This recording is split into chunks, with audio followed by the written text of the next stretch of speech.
Okay, so I'm back and we're here to talk about patterns for Hexagon English Paper Piecing quilts. I looked on Pinterest and I checked to see what kind of patterns there were, and there were so many that I couldn't even believe there were so many. But I'm just going to show you a few that I found. These are all hexagons.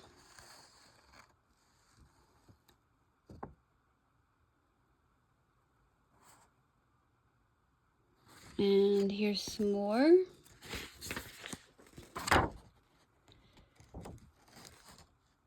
There's a butterfly.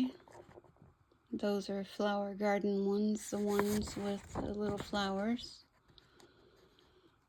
Those are flower garden. That's flower garden.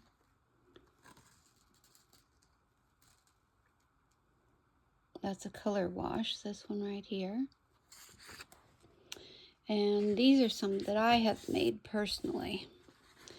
The first one is a bee quilt. It's really bright, super yellow. You can't tell it from here, but I gave it to my sister-in-law. She raises bees, or she is a beekeeper, I should say. This one's a color wash quilt that I made.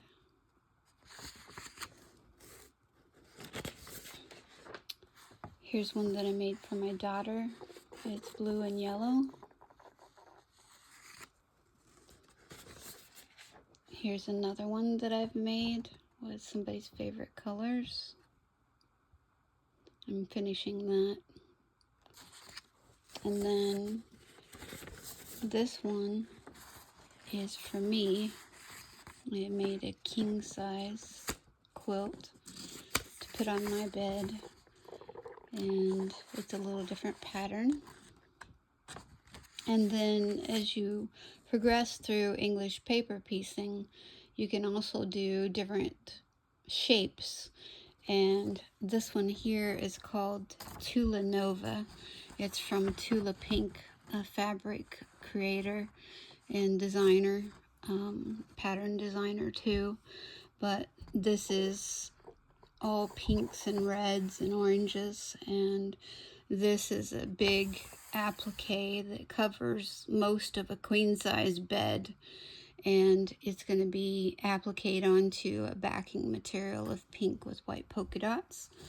And this is one that I made that is the same pattern, the Tula Nova, and you can get the Tula Nova pattern with the templates to cut it out and the paper pieces on Amazon for about 28 bucks.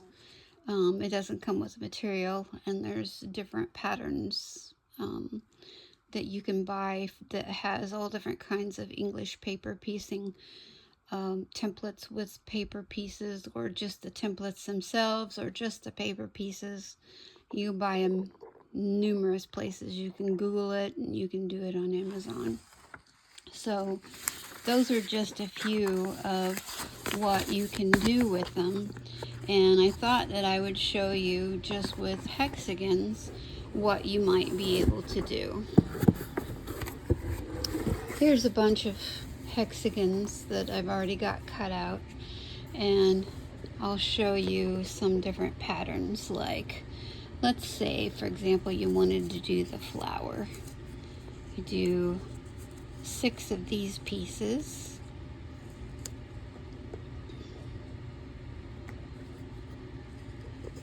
and you can put another piece in the middle, and that makes your flower. And you sew those together, and I'll show you how to sew them on the next video, how to sew these together. But that's your basic flower pattern one. And also, if you're doing a flower, there are some that you can put a little green one down at the bottom to look like a leaf. You can do like my bee quilt. I made a whole bunch of pieces that was like this. And I made it with all different bee material, like hives and bees and honey, and I put those together. I'm now working on one that I'm using up all of the extra pieces that I have, and this is the piece that I'm gonna do for that.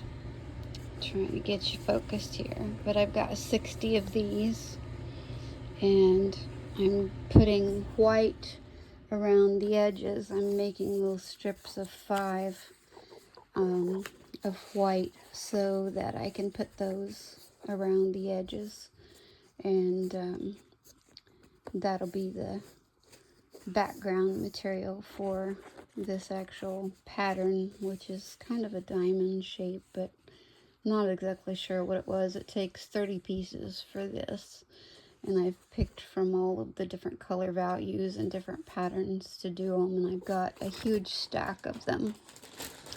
Here's just a few of them. These are the white pieces, but here's a whole stack of these bigger pieces, and then there's a huge stack of the white strips, because I'm going to be sewing all of those on.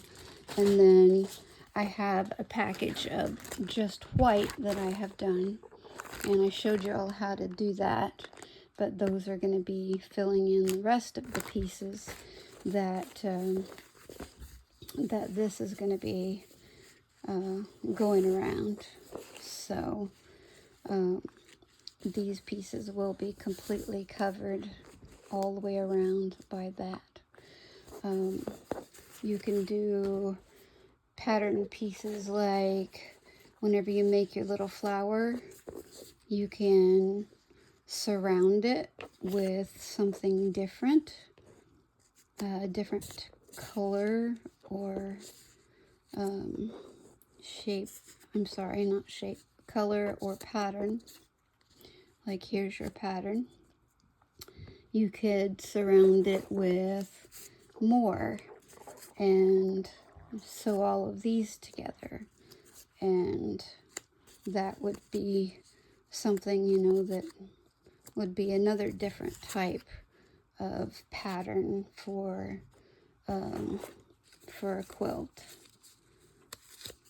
Not saying that this is the exact thing that I would choose, but if I did, I'd probably choose a polka dot to go in the middle. Since these are all polka dots, I would take this out and I would put a polka dot in the middle. But that's another pattern that you can do.